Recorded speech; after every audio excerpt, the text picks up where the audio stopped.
જય માતાજી મિત્રો, એક નવા બ્લોગની અંદર તમારું સ્વાગત છે. અને આજ શનિવાર છે તો અમે શનિવાર ભરવા માટે જઈ રહ્યા છે. તો બ્લોગની અંદર તમે જોડાઈ રહો. તો ફાઇનલી મિત્રો આપણે મંદિરે પહોંચી ગયા છે અને આપણે મંદિર તરફ જઈ રહ્યા છે. પ્રસાદ એવું લઈ લીધું, લઈને પછી આપણે મંદિર તરફ જઈ રહ્યા છે. તો આ લોકેશનની પહેલાં તમને વાત કરું તો આ લોકેશન અમદાવાદથી થોડે દૂર સિદ્ધિવિનાયક મંદિર છે, ત્યાંથી 8-9 કિલોમીટરના અંતરે આવેલું છે અને એક આ નાનું ગામડું છે.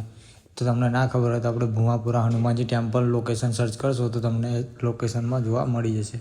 તો ચલો મિત્રો, આપણે દર્શન કરીએ અને તમને પણ લાઈવ દર્શન કરાય. તો આપણે દર શનિવારે આવીએ છીએ, તો આ શનિવારે પણ અહીંયા આવ્યા છે. તો ચલો આપણે મંદિર તરફ જઈ રહ્યા છે. તો તમે સામે જોઈ રહ્યા છો તો એ મંદિર આવી ગયું છે. તો આપણે ત્યાં જઈને અંદર તમને લાઈવ દર્શન કરાવીશું. તો મિત્રો, આ 150-200 વર્ષ જૂનું આ મંદિર આવેલું છે, તમે જોઈ રહ્યા છો. અને આ મંદિરનું અત્યારે રિનોવેશનનું કામ શરૂ છે.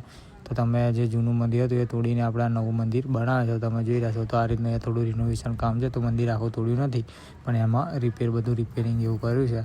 અને તમે જોઈ રહ્યા છો અડધું કામ થઈ ગયું છે અને અડધું કામ અહીંયા બાકી છે. તો ચલો તમારે અંદર મંદિરે દર્શન કરાવી દઈએ. તો પહેલાં આપણે દર વખત ભોયરામાં જે મંદિર છે ત્યાં લાઈવ દર્શન કરવા માટે જઈએ છીએ. તો તમને લાઈવ દર્શન કરાવી દઈએ, પછી તમને આગળ બ્લોગની અંદર બીજી માહિતી આપીએ. તો ચલો આપણે લાઈનમાં પહેલાં જોડાઈ જઈશું. તો આજે નહીં બહુ લાઈન તમે જોઈ રહ્યા છો.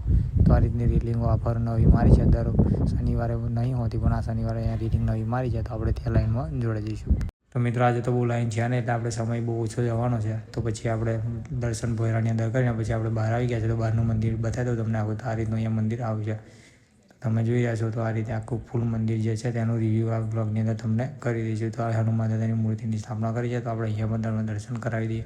પછી તમને પહેલાં આગળ તમને બતાવીએ એ રીતના આ મંદિર આવ્યું છે. તો આ રીતના અહીંયા ડેકોરેશનમાં અલગ અલગ ભગવાનની મૂર્તિની એની સ્થાપના કરી છે. તો તમે જોઈ રહ્યા છો. પછી ચલો આગળ બતાવીએ. ખોડિયાર માતા છે અહીંયા.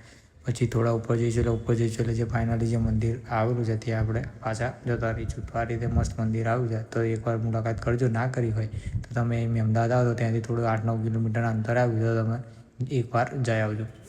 અહીંયા તમે ગમે તે મનોકામના રાખો 100% અહીંયા પૂરી થાય છે. આપતા મારા પોતાનો અનુભવ છે. તો તમે એકવાર અહીંયા જરૂર મુલાકાત કરજો, મનોકામના રાખી જજો. તો અહીંયા આપણે કેટલાય સમયથી આવ્યા છે, 3 વર્ષ જેવું થવા આવ્યું છે. તો આપણે 3 વર્ષથી રેગ્યુલર શનિવાર આપણે ભરવા માટે આવીએ છીએ અને આપણો ખુદનો અનુભવ છે. અને આપણે કેટલા જણને પણ અહીંયા લાવ્યા છે, તેમનું પણ કામ અહીંયા 100% પૂરું થયું છે. તો તમે એકવાર આવીને હનુમાન દાદાની આગળ નમીને તમે મનોકામના પોતાની રાખજો, તો તમને પણ અનુભવ થઈ જ જશે કે અહીંયા દરેક મનોકામના જે બી રાખે છે એમની 100% અહીંયા પૂરી થાય છે. તો આ રીતનું અહીંયા આવ્યું છે મંદિર. અને તમે આવો તો હનુમાન ચાલીસા એવું બધું અહીંયા પોસ્ટર મારેલા છે, તે પણ તમે વાંચી શકો છો. તો તમે જોઈ રહ્યા છો આ બધા હનુમાન ચાલીસા જ વાંચે છે અહીં મંદિરની અંદર બેસીને. અને તમે જોયા છો આ રીતનું અહીંયા નાનકડું અમથું મંદિર આવેલું છે. તો મિત્રો, આ છે અહીંયા નાનું અમથું બજાર, એ પણ તમને આ વ્લોગની અંદર બતાવી દઉં. અને અમારા વ્લોગ ગમે તો જોવાનું ભૂલતા નહીં. લાઇક, શેર અને સબસ્ક્રાઈબ મારી યુટ્યુબ ચેનલને કરતા જજો. નવા વ્લોગ અમે લઈને આવતા રહીએ છીએ. તો મળીએ આપણે નેક્સ્ટ વ્લોગની અંદર. જય માતાજી, જય શ્રી રામ.